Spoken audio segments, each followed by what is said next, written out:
Breaking news on News Nation, $83.3 million. That's the number. A Manhattan jury has just ordered the former president of the United States, Donald Trump, to pay to the writer E. Jean Carroll for defaming her and a number of social media posts in public and news conferences, and whether it was the campaign trail.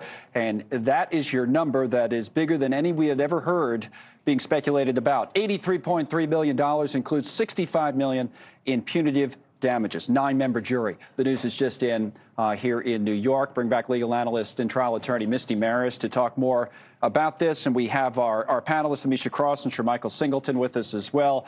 And Elizabeth Vargas is joining me here in the studio. Get to Elizabeth in a moment, just ahead of Elizabeth Vargas reports at the top of the hour. Misty, you first. Reaction. Well, I'll tell you, when I heard that the jury had decided, I said it's going to be a tremendous astronomical number. So I'm not surprised to hear something like this. Look, it's broken down. E. Jean Carroll's getting almost all of the compensatory damages that she asked for. And then this punitive award, that's what we talked about before, Connell. It's based on malice. The jury absolutely found that Donald Trump was engaged in malice with the intent to injure.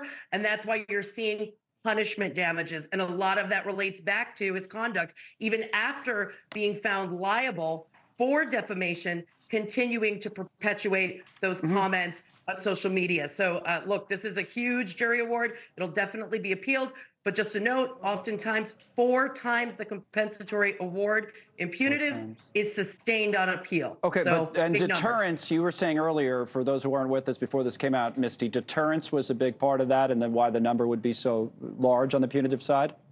Yeah, punitive damages, it's a legal word for punishment. That's Right. the reason for it. It's to punish. And that's why it requires that finding of malicious intent. All right, Amisha and Michael, I want to get your political take on this in a moment, but let me bring in Elizabeth as well, who's sitting here with me, and she'll continue our coverage at the top of the hour. And well, you just sat down a second ago. That's a very big number, as Misty It's a said. big number. It wasn't as big as the number that E. Jean Carroll and her lawyers were asking for, but the jury decided after less than 3 hours of deliberation that, in fact, former President Donald Trump, quote, acted with malice when he posted a series of tweets about E. Jean Carroll on several days after he was found legally liable for sexually assaulting her and defaming her, and was ordered to pay her $5 million.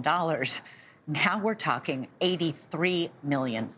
This is a huge award. It is. $65 million of that is in punitive damages. The jury clearly sending a message.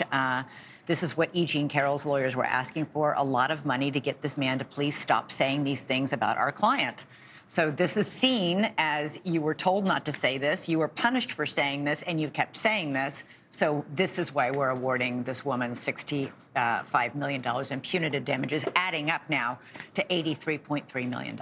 And Michael, maybe to get the political side of what Elizabeth is talking about there, as you said, you know, this is a woman, E. Jean Carroll, who Donald Trump had already been found liable for sexually abusing, and that was already decided. It almost gets glossed over in some cases because there are so many allegations against this one person and the former president, but that was already established. And now for defamation of her character, we add in all of this. What is it, or is there any political fallout? I mean, look, this is a substantial amount of money, even for someone with a net worth of allegedly over $1 billion.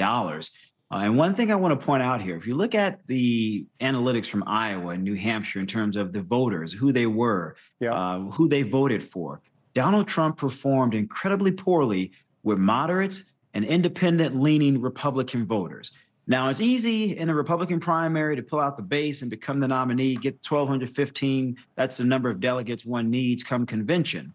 But once you're in a general election, Donald Trump lost many of those battleground states to President Biden across 4 states, about 84,000 votes in total, in part because of moderate-leaning Republicans, which represents 27% nationally of registered Republicans, and independent-leaning Republicans who opted to vote for President Biden over Donald Trump. That is a serious concern for me as a strategist, and I am certain that individuals on his campaign are really worried about how do you articulate a message to those voters to pull them over to your side when the current president will continue to talk about this issue among a litany of others.